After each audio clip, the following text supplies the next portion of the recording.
Are you worried about how an unplanned pregnancy will affect your college plans? Let's talk about what comes next. So maybe you are a freshman and you just started college and this was not a part of the plan, total curveball. Or maybe you're a senior and you are just ready to be done with school. You don't need anything to get in the way of your focus to the finish line. Or maybe you're somewhere totally in the middle.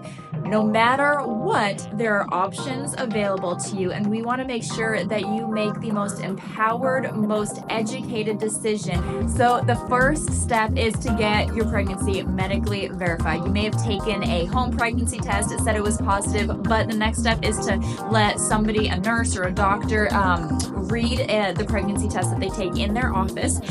You can find a lot of places do it for free, so I'm going to put a link in the description for you to find a place near you that will maybe do it for free.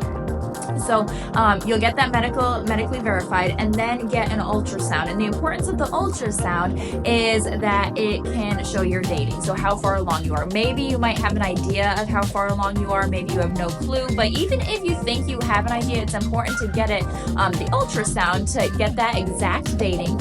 Then you can really see how far along you are, and it sees if the pregnancy is in place, or if it looks like it might be miscarrying, or it can rule out, hopefully, the potential of an ectopic pregnancy, which can be dangerous if undiagnosed. Now, once all of that is done, a lot of the places that you go to will go over your options. If they don't go over your options with you, make sure to find a facility that will share all the options with you. So I'm going to share some of them with you in a short snippet. Now, the first option that a lot of people often think of when they're facing an unplanned pregnancy is terminating the pregnancy.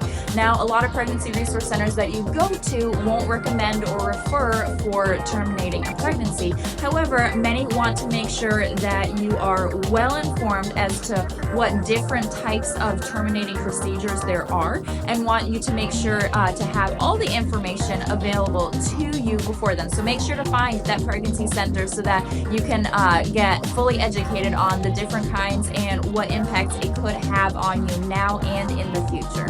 The second option is adoption. So that might feel totally foreign to you, even thinking that in that aspect, but a lot of women have gone through with that and found that it has been helpful for them being able to finish their college career, go on to find the career that they wanted to work in.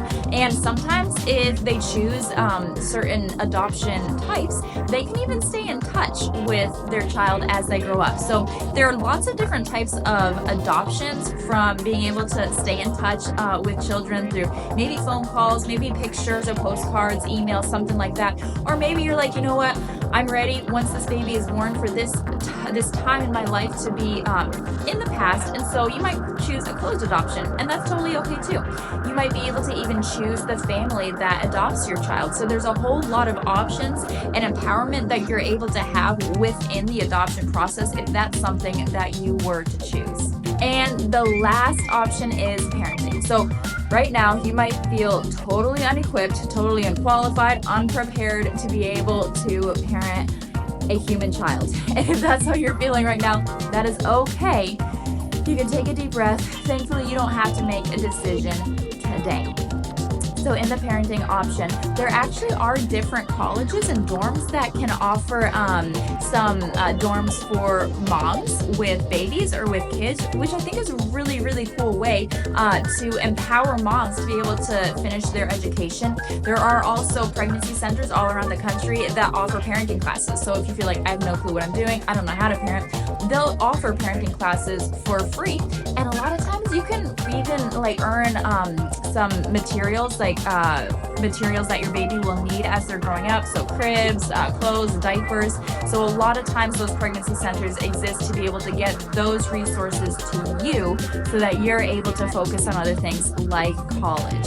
So even though this is a total curveball for you, Thankfully, you do have time to take a breather, to look into all of the options that are available to you. And honestly, one of the best things is being able to find somebody who is able to help walk you through this whole journey. So whether that's an experienced mother or an experienced professor, maybe even a pregnancy center, it's important to find somebody who is unbiased and able to help you walk through the decisions that you're going to need to walk through in this. And again, check out the link below to find a pregnancy center near you. If you found this helpful, feel free to check out our next videos on do I have to choose between my baby or my future, and some moms who are almost decided to terminate, but their children end up becoming celebrities.